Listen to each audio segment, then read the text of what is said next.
test 1, 2.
Good afternoon and welcome.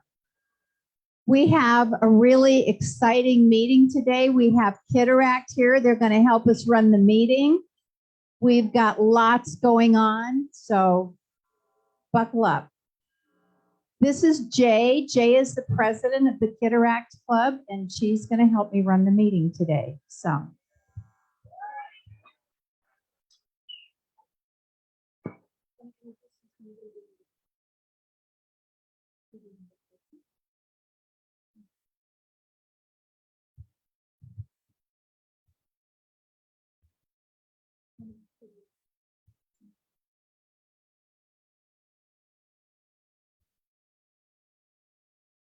I think one of the Kitteract students is doing the invocation. Is that true? There she is. Okay.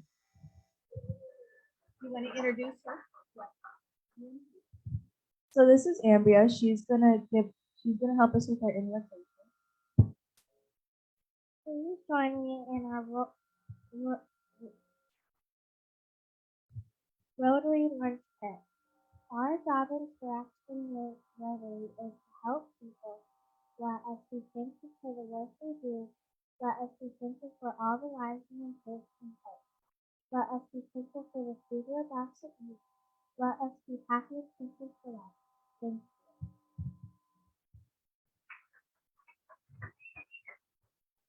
you. I am Ambria Bearmont Colby, and What grade are you in? Okay, fifth grade. Thank you. Okay, Jay. We have a song leader today. Yes.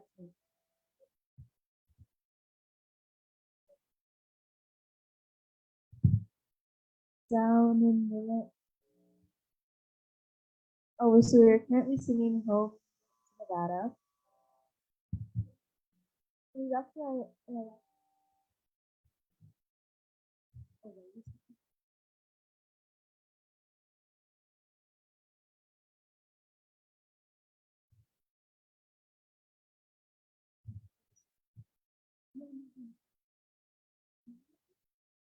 Hello, my name is Wendy Gutierrez, and I'm happy to be here. Okay.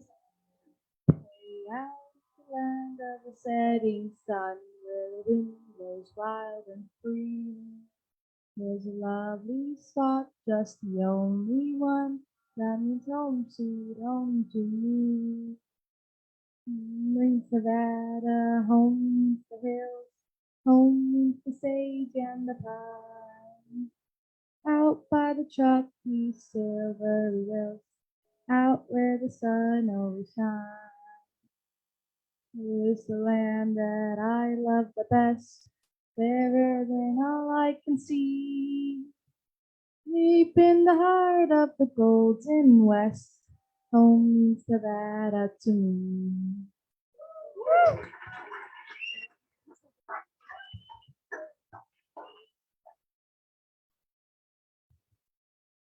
Thank you, Wendy. Please join us in the Pledge of Allegiance.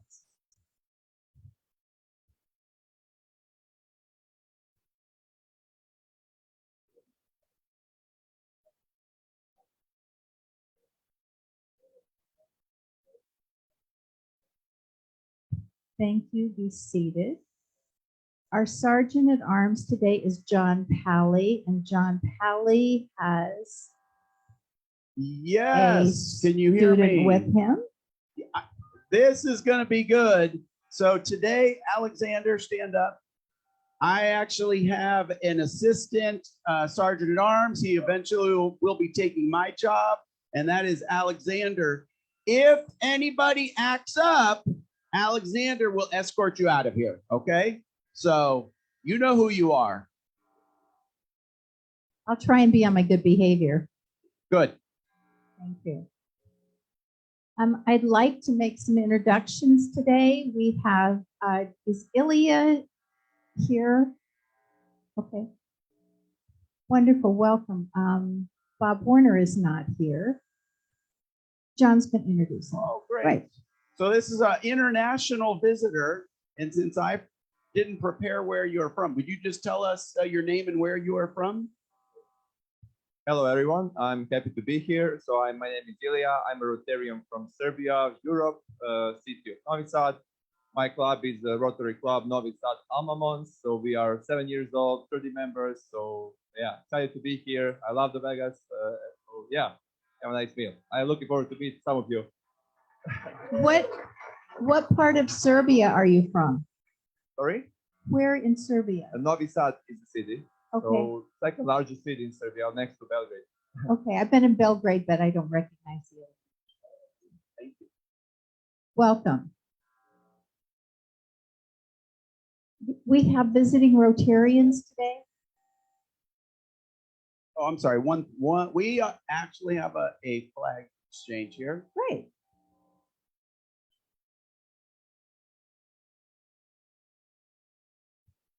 All right. And so we'll have a flag, and then we photo op right here, and then Alexander will trade with you. Okay. All right.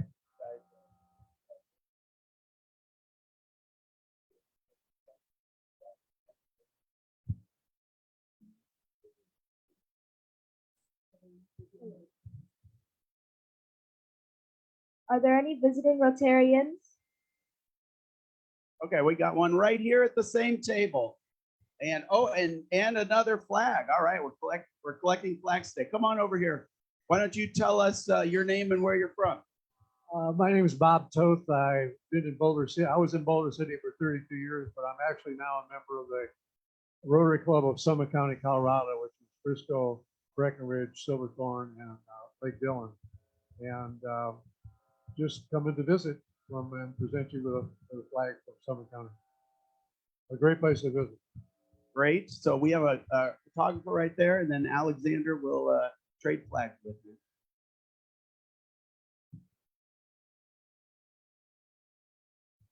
There you go. You guys trade. Great. Thank you very much, Bob. Nice to have you here. All right. We have another visiting Rotarian over here.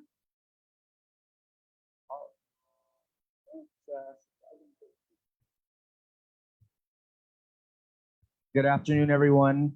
Hi, my name is Arturo Correa.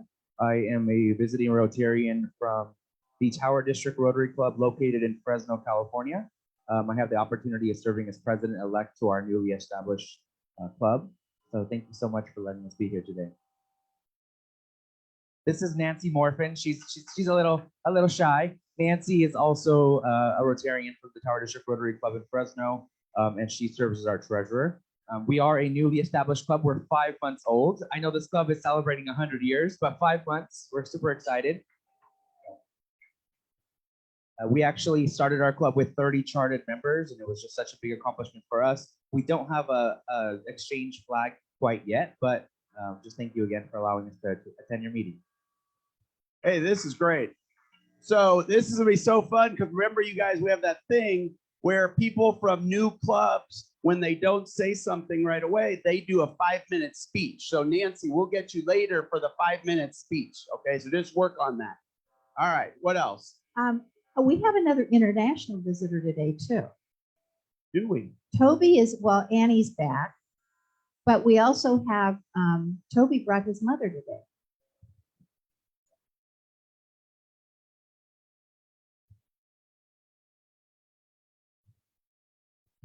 Thank you. Hey guys, and I also have another flag for you. So we got the Day of the Flags. I went to the Rotary Club in Frankfurt, Germany, and I got a beautiful flag here. My mom, of course, yeah, please stand up. And we have As one for my you. guest today.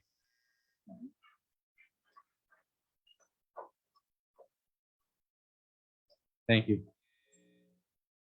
Do I get this to you?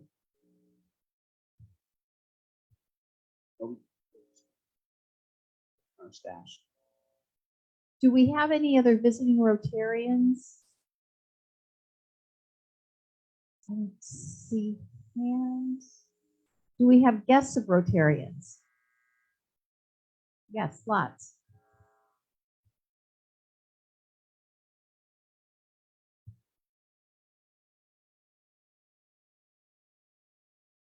So, hello everyone. I am happy to introduce my friend and guest, Rick Upchurch, retired Denver Broncos and also a member of the NFLA, which is the NFL Alumni for Las Vegas chapter. Thank you, Rosalie. Great to be here. This is my second stint in Las Vegas. Came to Las Vegas, left here, went to Florida, went back to Denver, came back here. My wife put a chain on me and brought me back. No, my mother-in-law, who was 101, who just passed away on Super Bowl day in that hotel, this was her happy place. She loved here. She loved Denver, but it was too cold there for her. And as she grew older, it really bothered her. So that's the reason we came back to Las Vegas. But honor and a pleasure to be here, working with the NFL alumni here in Las Vegas, caring for kids. That's our program that we get involved in the community, and we just love it. And any way that we can step out and help anyone here as well, we're here to do that. I'm honored to be here. Thank you so very much for having me. Thank you, Rick. Well, this works out really well. My assistant's favorite team is the Denver Broncos. I want to make sure we get a little photo op right here. Get up there. There you go. Yeah. Just do a quick photo. There you go. Okay, this is a pretty good day for Alexander, I would say. All right. What else? Visitors. More guests right behind you. Oh, behind me, Susan. Hello, fellow Rotarians and visiting Rotarians and guests. This is a guest of the club. His name is John Pizer, and he is related to Bob Pizer. Welcome back, John.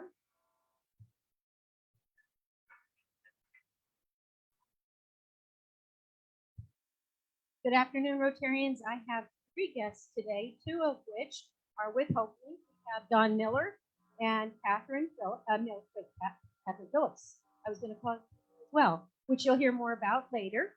And my oldest friend from 6th grade, she keeps coming around and she's done a lot of work with Spread the Word, Connie White. I have a visitor over here as well, a guest of the club, Jimmy Navarro, and he's with AMS Merchant Services. Jimmy, you just want to stand up and wave to the crowd. The Jimmy Navarro. Jimmy's an old timer, not a new. Do we have any other guests? Tina has guests.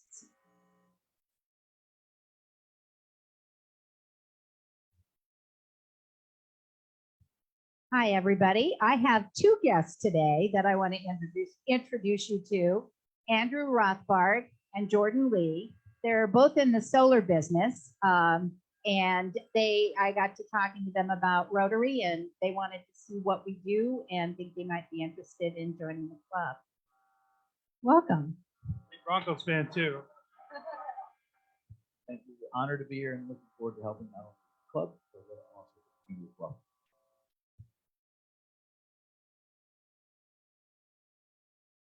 Any more guests? Okay, I'd like to introduce the head table today. We have our speaker, Nancy Wolf. We have Annie Nuna, who's back from her birthday trip to Paris. We have Susan Houston, who's a guest of Nancy.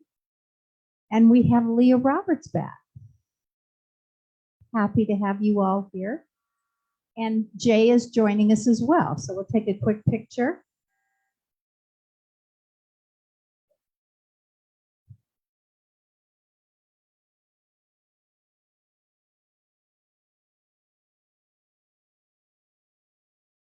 Thank you, Jen. We've got lots of announcements and several presentations today. So, Jim Hunt. Where's the Sergeant at Arms? Sorry, we're so busy talking over here. And in Well, fact, hey, the you funny got a thing is job to do. we were talking about not having to throw anybody out for talking too much, and then It's I missed you. this. So here we go. Okay, so today we have our cigar social going out to preach. There are a few folks that I've tried to approach today to let you know that we tried to add to the list at the last minute. Unfortunately, Creech is telling us at this moment that those of you that were added this week, unfortunately, haven't had time to get the clearance for you. So if you signed up last week, you're fine. We're going to meet at 5 o'clock out at the Sky Harbor Smiths, 95 in Sky Canyon parking lot. And Greg McGuire texted me on the way over here saying he's got a special van. I don't know what that means, but a bunch of us can condense into his van if we would like. But for those of the few of you who didn't get that clearance until this week, please don't head out there unless you get a call from Sean saying that we've got you clearance. We don't want you to waste your time. If you got clearance last week, join us. We'll head out there. We're going to leave the Smiths at about 5:30 and head up to Creech Air Force Base. We've got a ton of cigars to bring up there. We're going to honor their lieutenant colonel with a humidor as well. Great. That's Thank it. you, Jim. Okay, district conference starts tomorrow. It's going to be a busy weekend. We've got a lot going on. I talked to Tom Novotny this morning. The conference is in the Silver Ballroom, and he suggested going in the front entrance and then just go straight to the back of the hotel. Just keep going east and stay on that same floor, and you'll be in the right place. We have our contestants from the Stover Music Contest and the Four-Way Speech Contest are finalists. So they'll be competing. And Saturday evening, we have an awards presentation. So I hope we'll get a good group there. So Brian Sorrentino. So this, I saw this on the agenda and I thought, this is like a big announcement. We're working on a big major project, if I'm not mistaken. As usual. All right, here you go, Brian. I don't know what you're talking about. Well, is anyone in the room aware that we have kicked off our annual fundraiser? Raise of hands, everybody that knows we're doing it. Cool. Over under, we've raised $5,000 so far, over under. Over under $8,000 have we raised. Over under $15,000 have we raised. As of today, I think that right this moment we're around $18,000. Okay. Wow. We have 2 weeks left to raise our goal of 100 grand. Okay. Show of hands, how many in this room have participated in the fundraiser? Okay. I'm going to tell you, we're about 10% of the club has participated so far. We've already raised $18,000 with only 10%. I know some people are uncomfortable in asking people to do these things. So I'm going to give you 2 examples of the 2 front runners of the club who have raised the most funds thus far. One's a salesman. He's going to tell you how he hit it up. And then one is not and did not want to do this. So let's start with the salesman, gambler type person. Brian, please stand up. Brian's got a message that I think is really good. If you're nervous about how to ask, Brian does it very well. Brian could sell ice to an Eskimo.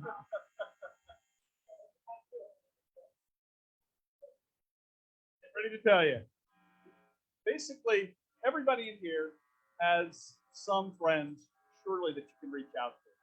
And you have to give them some sort of personal story. Somebody has a personal story. I mean, everybody has some sort of personal story. In my particular case, I had a mother who grew up extremely poor.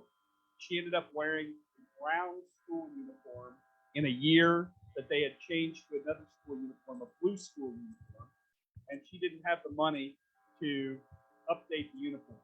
Well, my mother went to her grave at 76 years old, still being traumatized from that particular event. It left a lasting impact. So we have things like Santa Claus and different things that we're part of that can definitely send a kid down a completely different trajectory. And so all you have to do is bring this type of stuff up to people. If they don't seem to have any kind of feeling for that whatsoever, then just tell them, look, we don't care if you care anything about kids, but at least you get a tax form back. Some reason as to why these people can donate. Worst case scenario is that you do absolutely nothing. And please, as a club member, this particular activity is not one of the activities that is just, go pick up trash on the highway or do whatever that you kind of have a choice of doing. This, you don't really have a choice. We have to raise the fund for all of these activities. So do something. Even if you don't want to call one person, log on and get $20 yourself. At least show that you've done something towards this effort, because this is it's a real wasted opportunity if we don't take advantage of it. And like I say, I found it to be quite easy, even though I'm not really, all that excited about asking people. It's a pretty easy ask when you talk about it. Well done, Brian. Oh my goodness. Thomas and Thomas just made a donation for our fundraiser, $5,000. Thank you. That is awesome. Thank you, Tom. Where's Tony? Hang on a second. Before I get to Tony, and Tony's got a better story than me, I'm just going to tell you, I'm number 3 in fundraising so far, and I do not want to be there. I want to get smoked by all you, but I'm actually trying. But I just reached out to a couple people, and yesterday morning, I'm like, I got 20 minutes. Let me recraft an email to some of the colleagues that I know or people that I know, and I'm just going to send out some emails. I sent out 15 emails. I raised $750 in 20 minutes yesterday morning. A couple of the people reached out to me thanking me for letting them know that someone's doing this stuff in the community. And please keep up the good work. So with that in mind, Tony, our non-salesperson, is going to share a story. Good afternoon, everyone. Not only am I not a salesperson, I'm the poster child for not doing fundraising. I've never done it before. It's not comfortable. It's awkward, but it's for a good cause. I believe in what we do. I promise I was exact. You did that. I was wrong. All it took was trying to figure out how to work this program, and it took me a while. But once I did it, I went on Facebook. One of my old high school friends actually donated from seeing it on Facebook. From there, I crafted letters to friends of mine that I know have participated in events with us that have a feeling for kids. And I even extended my emails to friends that I know in California. And they responded. I did it carefully. I did it thoughtfully because I'm not comfortable doing it. But people responded because it's for a cause. It's for the kids, even though it's here in our community. The California people were the biggest. This morning I was thrilled. One of my friends gave $5,000. If I can do it, you can do it. It just takes an hour max figuring it out, and then 20 minutes to put together an email and send them out. Thank you, Tony. Awesome job. Anybody that has not received instructions, if they don't know whose team they're on, if they don't know how to do this, Susan is going to set up shop in the bar after the meeting. She'll walk you through. She'll make you sure that you have your link and all the materials that you need in order to outreach. You could send a text with the link. You can send an email with the link. You can call people and say, hey, give us a check and make sure that we get it to the Rotary Foundation for the spring fundraisers note, and money's in there. So any way they want to get it to us, it's there. Thank you so much. 2 weeks left. We finish on the 18th. We are 25% there. We're almost 25% there. Get involved. Thanks so much, everybody. Thanks, Brian. Barbara Castro.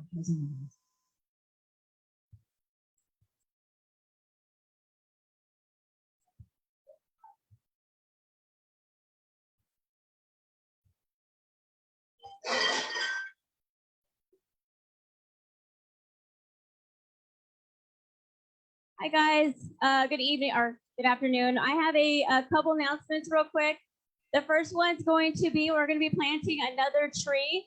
It's going to be next Tuesday at Hollingsworth. We're going to start around 9 o'clock a.m. It's going to be dedicated to the Thomas family. So I would really like it if you guys would join us there. And just, Tom and his family have been so amazing and contributing, and they're just an amazing family all the way around. So to be there to support them and just show that how much you appreciate everything they do for the club, for the community would be great. Next thing is going to be the Lake Mead cleanup. It's on the one right there. It's going to be May 20th. We're going to start, I believe, at 8 o'clock. And then a couple hours, we're going to pick up some trash, clean up our lake, and then after we're gonna have fun. We're gonna have a picnic, jet skis. There's gonna be a boat. There's going to be food. It's so much fun. I did it last year. The picnic, it's just the best. We have such a good time after. So please come out to that. And yeah, if you have any questions, just email me. Thank you. Okay. Kathy Mann.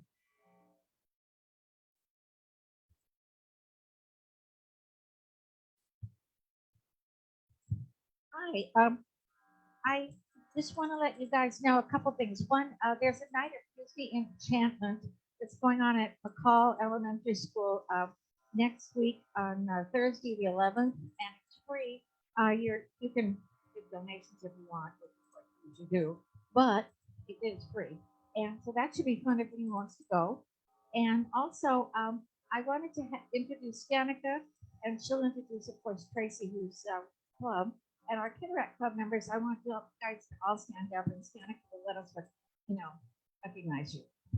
Hello, everyone. I'm Stanica Stratenovic, Principal Walter Bracken. Always a pleasure to be here, especially today with my teacher, Tracy Fournier in the back. Please stand up. She is the co-leader of our wonderful Kiteract group.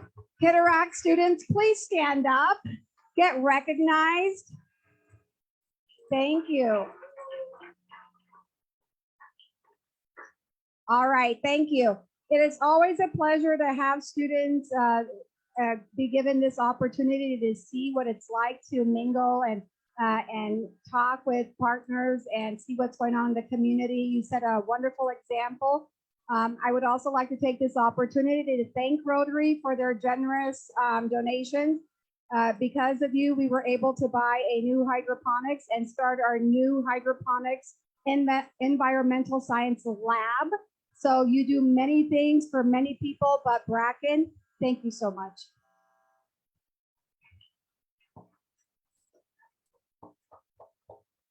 Jay, how did you get elected president? How we do it every year is that we have an anonymous vote where there's usually candidates, and the candidates who want to be voted for an office usually make a slideshow or a talk about why they should be elected president. And then we have an anonymous vote, and it's from there. So did you campaign for this? And what was your campaign? It was about how we could make the school a better place and how we could have more fundraisers, and we actually did achieve that this year. We raised probably around $400 for our school. We donated about $200 to Homeward Bound, a local cat shelter. Thank you. It's good to see our futures in great hands. Jason Federico. John, you think you get to eat lunch? Well, I thought Jason wasn't going to be here today, so I sort of ignored that. I guess he is here. All right, come on, Alex. Get with it. Woo. Oh, yeah, stand up, Jason. John. So I want to reiterate what I talked about last lunch, which is for the U.S. Vet facility. The dinner that's going to take place that I've hosted for about 3 years collectively. It's from 2 to 6 o'clock. So we prep, we cook, we serve, we clean up, light cleanup duty. The U.S. Vets facility has a lot of volunteers that assist in our endeavor. It's very well organized. There's security in that area right off the Las Vegas Boulevard. We're in their actual indoor facility. Large commercial kitchen. What I'd like to see happen is that this first month is kind of like a tickler or teaser, if you will, where it's preliminary in nature. We've got 5 individuals that have signed up. I want them to see how enjoyable it is. And then my hope is that this becomes a staple for Rotary, where Rotary can have their actual own day during the month, each month. And we would get about 15 volunteers each time that were to occur. So for the 5 people that signed up, thank you. I think you guys will really have a great time. Come back and help me report to the group and say, hey, this is awesome. We should do this for the veterans moving forward. So thank you. Thanks, Jason.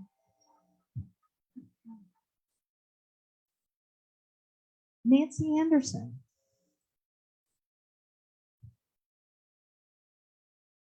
You have something to tell us about?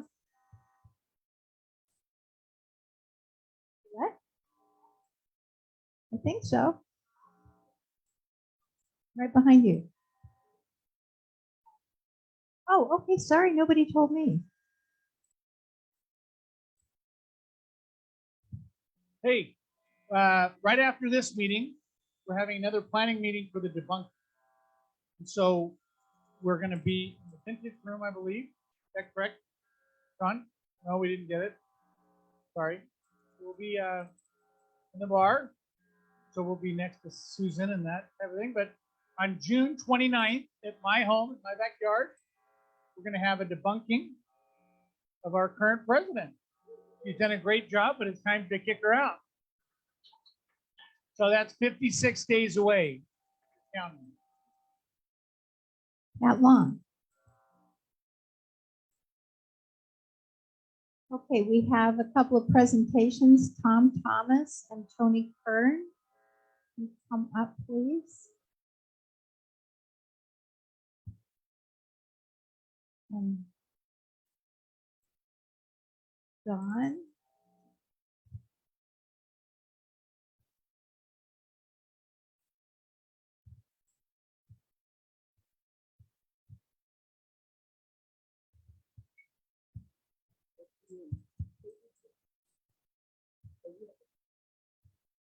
I don't have Who's got the check? Good afternoon, fellow Rotarians. On behalf of the club, I would like to introduce two very special people from HopeLink. This is Don Miller. He is the outreach manager and grant writer for HopeLink. We also have Catherine Phillips. She is the development specialist from HopeLink. And HopeLink is the recipient of the Leslie and Tom Thomas Month of Giving. Yes, they are.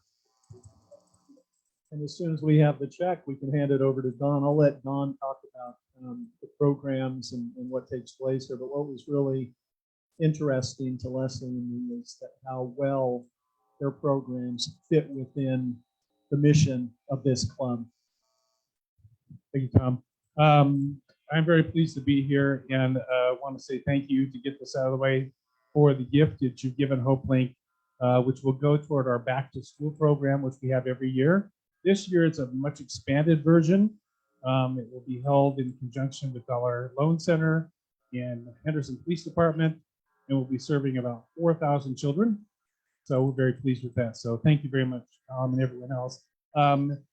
It's a small world. I have seen so many people here that I know, faces that I know that I probably should come up and introduce myself and say, where do we know each other from? In fact, Tom and I were talking, we went to high school together. So I feel like I should jump in here. But we want to thank you very much. 42% of our clients that we serve are children, minor children of very poor families. HopeLink, if you don't know much about us, we've been around 31 years. And our mission is to prevent homelessness, to preserve families and provide hope when there's times of crisis. And so we rescue people out of it and then we case manage them into self-sufficiency. Many of our programs are so designed that they do that within 6 months. So we're very effective with the money that we have, and we're very thankful for the money that you're giving us today. God bless you all. Tanya, could you come up here? So since a member of our club is on the board, Tanya needs to come up here and participate in this because she's putting in the blood, sweat, and tears. We're just giving the donation. Thank you very much.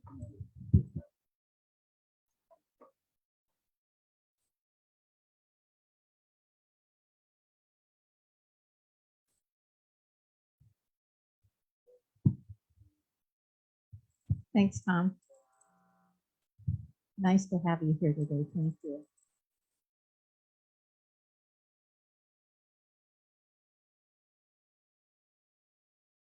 We have a birthday table today, and we have a whole lot of birthdays. We're going. Go, go, go. All right, who's going to be first? All right. Right. Happy birthday to us.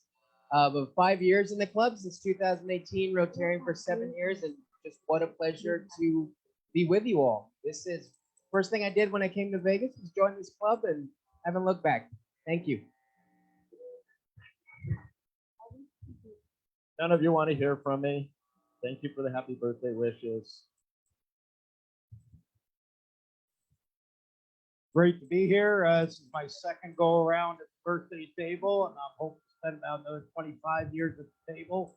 So great to be a member of this great Rotary team, the best in the universe. Also, I want to take a quick moment, if I can, to thank all the volunteers. It's been my job as the secretary of the 25 Club to get volunteers to actually run this meeting, get it set up, get it torn down. And we have some particular needs. If anybody would like to commit, we need that a lot. We need a scribe. We need someone to assist on the AV, and we also need someone to work with David Jones on the PowerPoints that he does. So please step up. We'd love people to commit to a little while on all those jobs and enjoy. I'm going to enjoy my birthday. Thanks. Hi, my name is Suzette Wheeler, and this is my first birthday table visit. I joined in October of last year, so I'm really happy to be part of Rotary. This is an amazing organization, and I'm always happy when I come here. It feels like I have. I'm Randy Campanelli, and if my math is correct, I think this is my 25th year as a Rotarian. So one of the best things I've ever done in my life. My best friends are in this club. Now, where do I begin? It was a cold, chilly night in Chicago in 1955. I won't go on.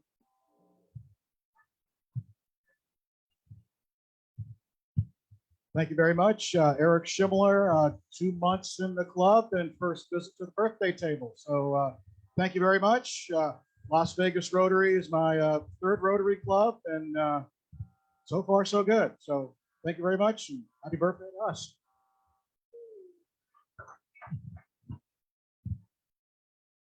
I've been at Rotary about 8 years, previously in a Connecticut club. I think the oldest at this table. I'm going to be 86 at the end of this month.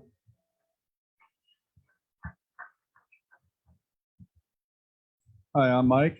I like walks on a moonlit night, golf, and Rotary Cigar Socials. Born and raised in Miami. Still don't know what I want to be when I grow up, but and I'm not sure how many of these birthday things I've done, but I've been here for a few, and I was at another club in Rancho Santa Fe, California. Speaking of the Cigar Social, though, I live literally 1 block over from the Smiths. So as we're coming back, you guys are invited to my house. Anybody that's doing the Cigar Social, and we'll have some appetizers and some libation, and area for more smoking of cigars if need be. John, take it away. Wow. John, I just heard that a few of our Interact visitors have made birthdays as well. Whoa, So, that is way more exciting than these guys. So maybe they should stand up. Interacts with May birthdays. All right, Alexander.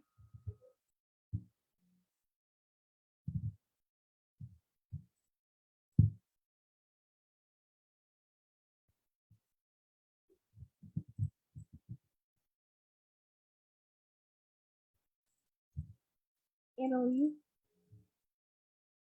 Sarah, Nihili,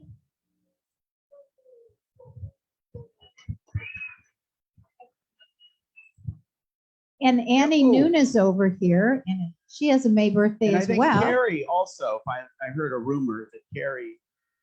Carrie was in Scotland for her birthday.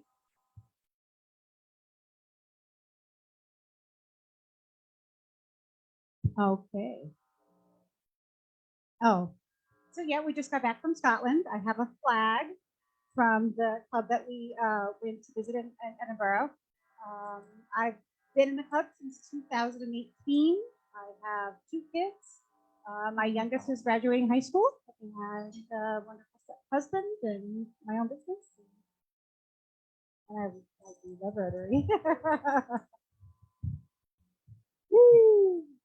Well, as usual, I had my birthday in Paris and I had big surprise. Our president and his wife surprised me. So anyway, had a terrific time. And that's why I spend every birthday in Paris. And I missed you guys. And I'm so happy to be back. Okay. And Jay is going to lead us in singing happy birthday to all our birthdays. Happy birthday to you. Happy birthday to you. Happy birthday to you. Happy birthday to you. Thank you, Jay. Okay, I'd like to take a minute and thank the people that set up today, Kathy Mann and Don Holland, Sidra Kane and Nancy Anderson for being greeters, Bob Kaiser for selling tickets every week. Don Holland today is filling in as scribe. We appreciate that. Our photographer, past President Jim Tucker, Austin Wyrick with our AV, and Larry Cohn and Michael Williams are cleaning up after the meeting. So I thank you all for that. Sean, do we have tickets? Did we draw tickets?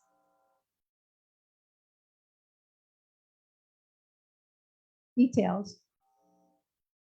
Our pot 2 weeks ago was $1,301. So we have whatever was collected today and last week. And our speaker, Nancy, is pulling the tickets as we speak. The ticket to draw for the Joker is 6688057. Well, come up.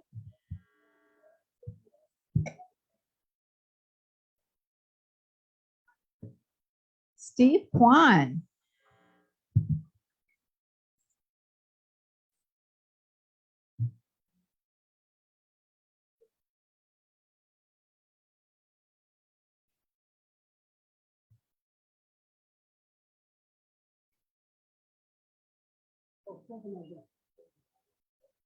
Okay. There you go. There's $10. Thank you, Steve. And the ticket for $50 in Lowry bucks is 6688. It's the same ticket. It's not the one. 6687905.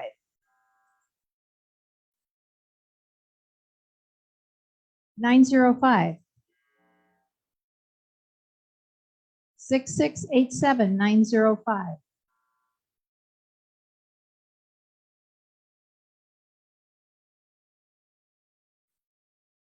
Tony, it's not yours, is it? Oh. Bill Steeren.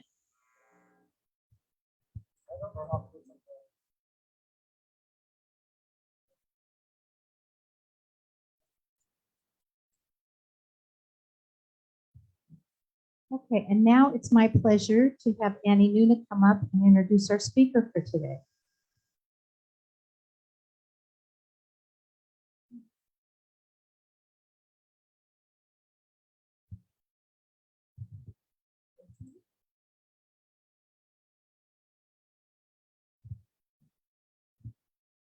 It is my pleasure to introduce my friend, Nancy. And I'm going to say a little bit about her. Dr. Nancy Wolf is Emeritus Professor at the University of California, Los Angeles.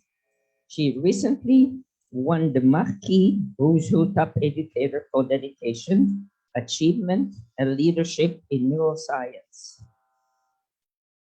She also received the Colby Prize and a Lifetime Achievement Award from Who's Who in America.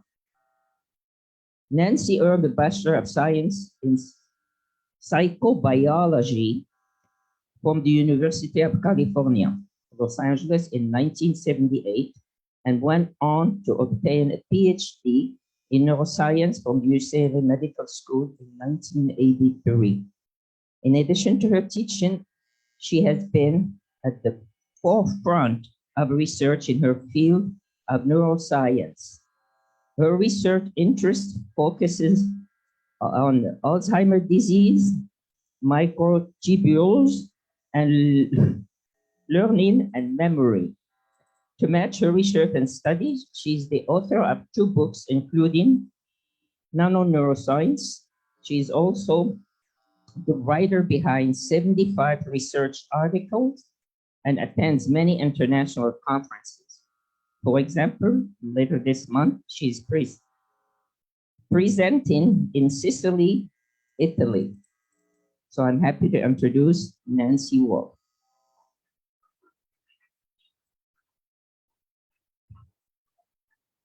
First and foremost, I want to thank Ani Nuna.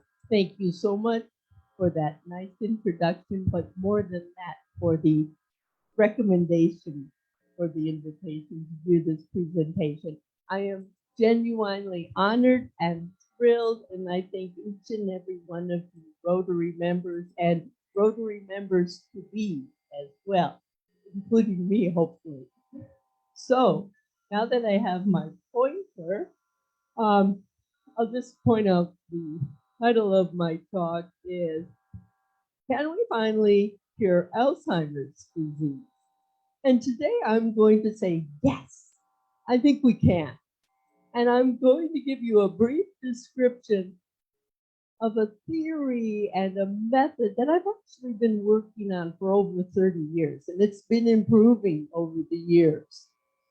So in the next slide, I just want to point out the main thrust of this idea or this theory is that in a lot of neurological disorders, the microtubules have been overlooked. And I want to just point them out. Microtubules fill every living cell, and they're thought to be the boring component of living cells. And let me just tell you, that's what they thought about DNA too. They thought it just was the stuffing that kept the nucleus filled out. And now we know it stores much information.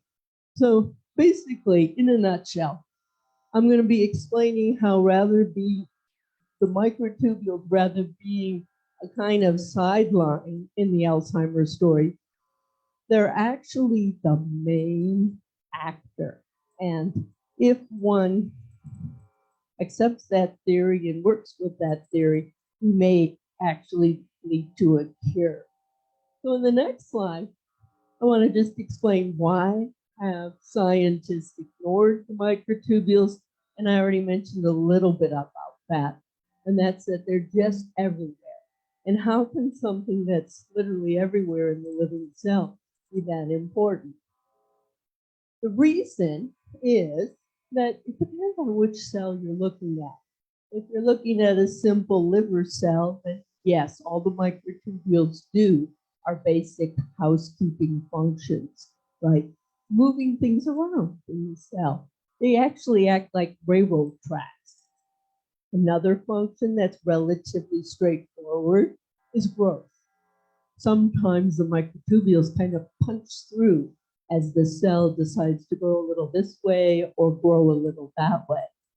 But in the human brain and in other animals as well, the microtubules seem to perform a very important function, and that is to store memory and to mediate cognition. In other words, the way we think, the way we reason, all the important stuff.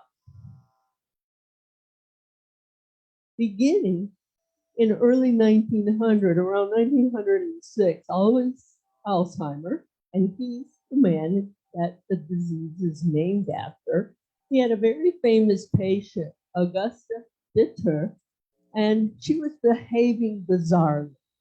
She had outbursts, but also, importantly, she had memory loss and a deterioration of her intellectual abilities. In other words, she lost some IQ points. And Alzheimer, being both a psychiatrist and a neuropathologist, diagnosed her with a disease of memory and cognition. And then he, after she passed on, he sectioned her brain and he stained it for what later found to be neuropathologies. And the two main ones in Alzheimer's are plaques and tangles, amyloid plaques and filamentous tangles. But curiously, the actual stain that Alzheimer used was one that it was a silver stain, and silver stains are attracted to these microtubule filaments. You might actually think of them like filaments in a light bulb. They're the guts of the cell. They're the light inside every living cell. So let's fast forward now to the 1970s and the 1980s and the 1990s. That's when I was doing the bulk of my research. And my doctoral dissertation mapped acetylcholine pathways. And the adjective for acetylcholine is cholinergic. But acetylcholine is a messenger that relays, or that the simple way to say it is it's how one nerve cell talks to another nerve cell. They use a chemical messenger. And acetylcholine is one of the big ones, although we don't hear about it as much as we might hear about dopamine or adrenaline, which is actually a hormone. But in any case, that's what I did for my doctoral dissertation. I mapped central cholinergic systems. And this turns out to be important for Alzheimer's also. And what I became interested after mapping was how do the cholinergic pathways interact with the plaques and tangles. And that's how I started doing research on microtubules, because that seemed to me to be the place where the two important features of Alzheimer's disease came together. Oh, and I didn't mention the reason that everyone became very interested in cholinergic systems in Alzheimer's disease was right about the time I finished my dissertation. Neurologists at Johns Hopkins and Case Reserve, they discovered that the cholinergic neurons in the base of the brain are essentially missing, or they degenerated. And we also jumped on that. And here's an example of stained tissue showing the cholinergic neurons wrong button. The cholinergic neurons found in the base of the brain, this is called the basal forebrain. These are 3 normal controls. And we got this tissue from the VA in Los Angeles. And these are 3 Alzheimer brains. And if you compare A to D, B to E, C to F, you see how there's a complete loss, a near complete loss in these examples of those cholinergic markers that show you where the cholinergic cells are. Okay, so why is that relevant today? Well, that's how many years ago, the 70s, the 80s, the 90s, it's a lot of years ago, 30 to 40. But still today, the most widely prescribed drugs for Alzheimer's disease are those drugs that work to increase acetylcholine. So here are 3 examples. Some of you might have encountered them with relatives that are on various cholinergic drugs.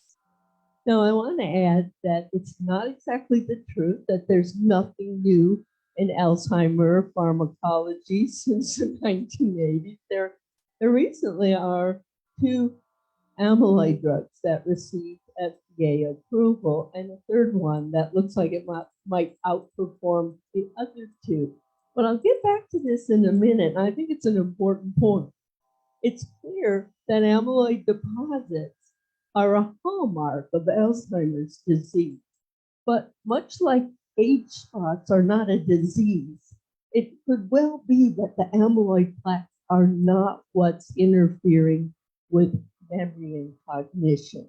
And we don't really need cosmetics for the brain. We need to restore that precious memory and precious, or I should say, very necessary intellectual function.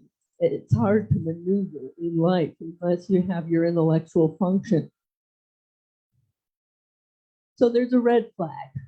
Why are cholinergic drugs still prescribed even though they perform weakly? I'm just going to say that they don't have a great performance. One reason is that Alzheimer's isn't the same as an animal model of a disease. Another reason is maybe there's a problem in this transport system. And I had mentioned that microtubules acted in one capacity as tracks that move proteins through the cell. So some researchers thought, well, maybe we need a growth factor. Growth factors will facilitate transport, and they'll do a number of other things like facilitate cell survival. So why didn't either the cholinergic therapies or the NGF therapies work all that well? They work some. I'm not going to say they don't work at all, but they don't work as much as we would like. We would like a real bang-up drug that just hits Alzheimer's disease and cures it. Well, here you can see a cell body and a long axon, and that's how one neuron talks to another. This neuron talks to the second neuron. It's not shown, but it talks to this hypothetical neuron via a synapse. And all the messenger proteins go forward, or what we call anterograde, and all the growth factors go backward or retrograde. So one thought is if cholinergic drugs don't really work that well and NGF didn't work, maybe it is in the microtubules. Maybe the tracks are busted up. So this is just a slide to show the two major theories of Alzheimer's disease. One is that neurofibrillary tangles are responsible for the deficit. The other is that the amyloid plaques are. And I want to also point out another important theory is inflammation, but I'm not going to talk anymore about that. These are just the mechanisms by which tangles or amyloid plaques develop, and I'm not going to go into any detail. But here's a red flag 2. Red flag 2 is that for the periods covered here, I think it's starting with 2002 all the way up to 2012, that many alternate approaches were tested in clinical trials, and the bad news was that 99.6% of the clinical trials failed. Now, fast forward to what I just said a few minutes ago, there are 2 new FDA-approved amyloid drugs. And what they essentially are monoclonal antibodies that attack the amyloid plaques. And those drugs are successful at dissolving amyloid plaques, but they're not proving to be that effective on increasing memory or increasing cognition or slowing the progression. Maybe they buy a few months, and that's not really what people are looking for. Okay, so the proposal that I've been working on, like I said, for over 30 years, is that we need to address the microtubules. And until most recently, there hasn't really been an easy way to do it. So before I talk about the way that we think we could approach that, I just want to point out there is evidence that the microtubules disintegrate first, and then the tangles form, and then the plaques form. And this study essentially took some Alzheimer's tissue samples. Those are all post-mortem after the person passed away. And they looked at how many microtubules were in the cell, and was the cell tangle positive or tangle negative. And essentially they found that it didn't matter. Microtubules were down In other words, there was evidence of a loss of microtubules, regardless of whether the tangle material was present or not. Now, usually when B follows A, if A occurs first, then it should always, there should be a correlation. In other words, you shouldn't see neurons without tangles having a reduction in microtubules if it's the tangles that cause the reduction, right? Is that logical? Okay, very good. And I'm gonna move ahead, and what's another red flag in the big picture? And another red flag is that even though most of your Alzheimer patients have a certain degree of plaques and tangles, they have a certain level that exceeds a threshold that's been determined, a predetermined threshold. Many older people nonetheless have some plaques and tangles. So it doesn't really seem likely that that's the cause of the memory deficit.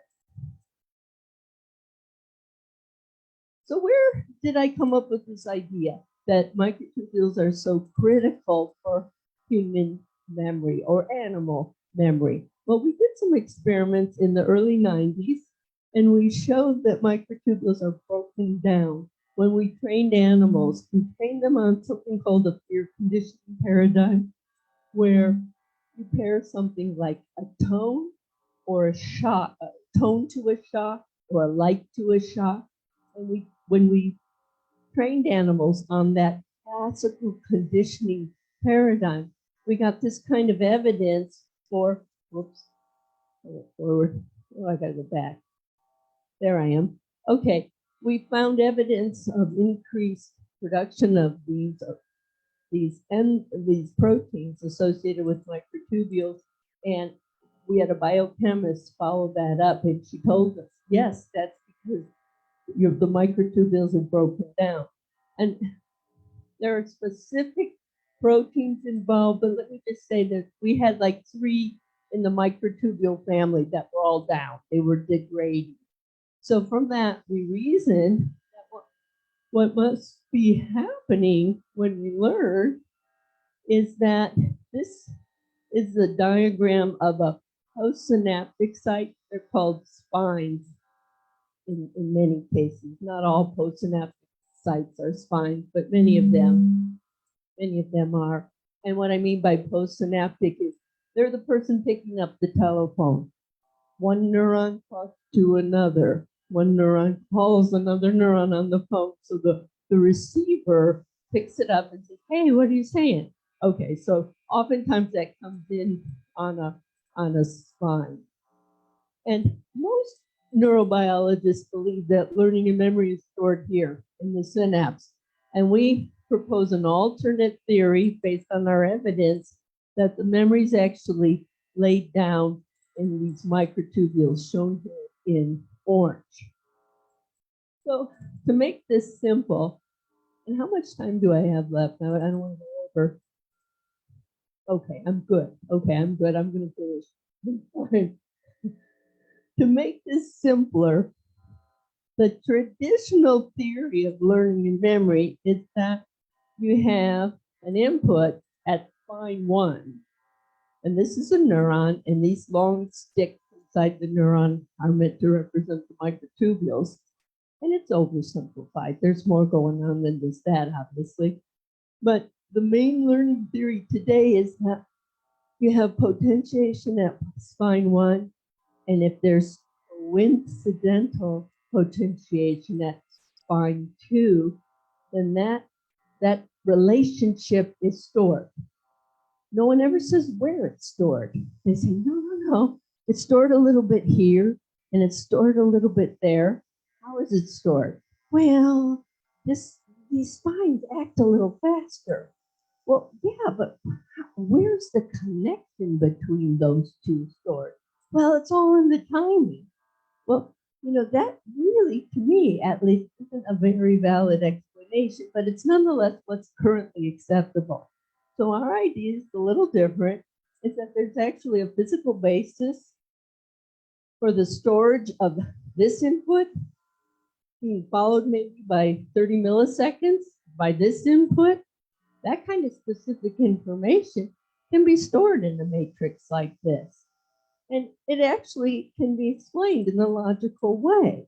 When this spine, or this receiver, when that person picks up the phone, 30 milliseconds later, this person's going to pick up the phone.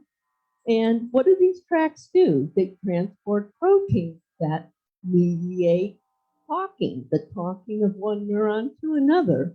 So you could actually envision quite simply how this neuron talking to this, an input to this spine, then followed by a 30 millisecond input to that spine could be stored in a very concrete way in the microtubules, not in the synapse. And another reason to think this, when you have open heart surgery, they cool you down. Okay, all these spines disappear. Yeah, when you come to again, all your memories are intact. So the thinking is that the placement of these spines and the patterns of the inputs could be stored in a matrix here. It's really the way, it's like a FedEx address. Your FedEx knows if you regularly get shipments from Walgreens. Your FedEx guy knows what you get. He knows what your neighbor gets. He's got the big picture. He's got his route. It's very much like that. And when you think about inputs coming in at the same time or with some delay, it's very much like a FedEx or a UPS. What do they call that? Manifest. They have, they have a route and they have things that they have to deliver. Okay, another reason why this theory of learning and memory makes sense is it's actually not too different from what most physiologists already know about the sliding filament model of muscle contraction. And if you think about what our two actions are, we have conscious action, that would be thinking processes, cognitive functions, and then we have behavioral action, the actual moving of the body by contracting muscles. And sliding filaments are well accepted as the mechanism for muscle contraction. And our model is actually quite similar to the sliding filament model, meaning that we store information about thought in those filaments. Okay, now I want you to look carefully at this because I think this is really good evidence. We have here, this is a single slice from an Alzheimer brain. This is a high power electron micrograph. So we're actually looking at these microtubules, and then these are tangles. Tangles are these little spiraling structures. They become insoluble because they start folding over and over upon themselves. And you can see that you have healthy patches with missing microtubules, and then you have the less healthy areas, tying in the notion that the tangles result secondarily from the microtubule dysfunction. And also, you can imagine how a deteriorating brain, let's say a person is in the early stages of Alzheimer's disease, the neurons are still kind of working because they're in a transition state. Eventually, the tangle-bearing neurons die and they become ghost neurons.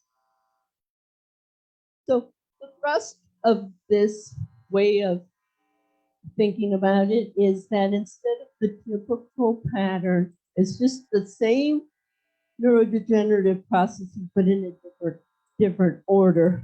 Starting first with microtubule disintegration, second with the tangle formation, third with the plaques, and then finally a loss of the connections in the brain. So what would possibly cure this? And we're finally at a point in science where mRNA therapy, well, we have all the RNA vaccines. Now people argue, well, those are really gene therapies. So I'm positing a gene therapy, an mRNA therapy meant to replace a natural protein, not a man-made protein. And that's what they actually did with some of the vaccines because it's a patent issue. You can't patent vitamins, you can't patent broccoli, you can't patent anything naturally occurring. So the thrust in gene therapy was always to make a fake protein, but that might not be such a good idea. We might be better served to go back to natural protein.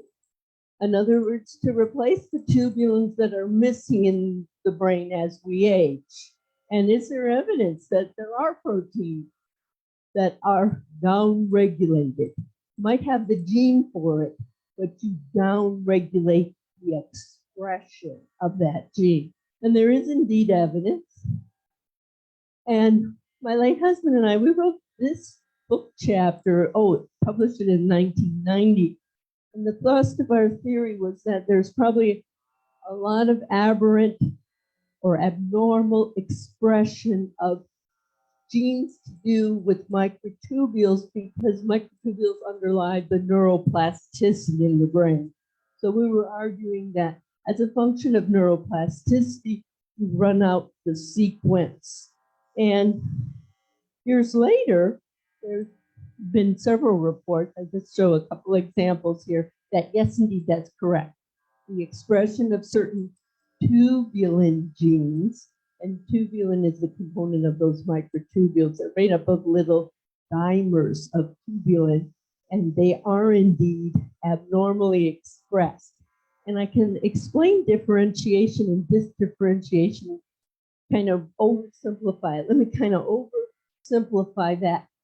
During embryonic development in the womb, the baby's brain is first forming, and then like the first 10 years of life, these different tubulin proteins or microtubule proteins are expressed in sequences. First, MAP1 comes in, and then it's replaced by MAP2 and then MAP3. Some stay, some leave, but there's a pattern, A, B, C, D. Then during our whole adolescence, early adult life, middle adult life, even early aging, this just plateaus and it stays pretty constant. But up there in advanced aging, the pattern starts to unravel. And it appears that there just hasn't been evolutionary pressure to keep it at that nice plateau. So we do know there's a literature. It's in our National Institutes of Health and our medical library. You can find the vast literature. It's pretty well known which tubulins are downregulated in Alzheimer's disease. And most likely, because of all of the mRNA vaccines, we now are pretty proficient at generating messenger RNA. And I think in many ways, using messenger RNA as a gene therapy is perhaps safer, and also using it for disease. You have a larger window. They usually gauge the safety of something as a cost benefit. How big is the benefit? How big is the cost? There's always risk of side effects or adverse effects. Does the benefit way outweigh the adverse effects? And when you're dealing with healthy people, that's a pretty high bar to meet. But when you're dealing with people who have a serious illness, then it changes the parameters some.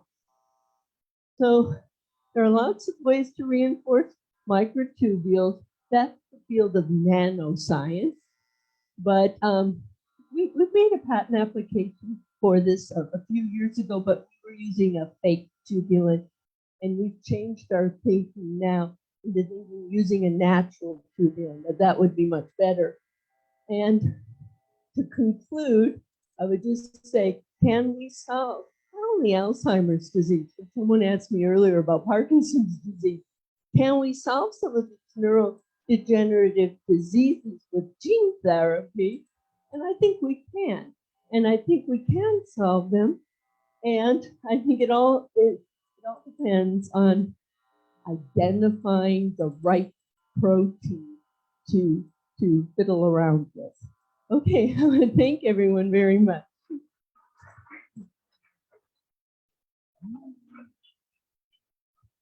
Nancy, thank you so much for being with us. Wait a minute. Whoa. Do we have the tests to pass out? I forgot. Thank you so much. And maybe you'd stay after if anybody has questions, but we have to get people out of here. Thank you. I would like to present you with our Soul Power Award, which is a pair of shoes to a needy child in your name, and also a copy of our centennial book that we just published. So thank you. Would you like to ring the bell and adjourn the meeting, Jay? Thank you so much. Thank you.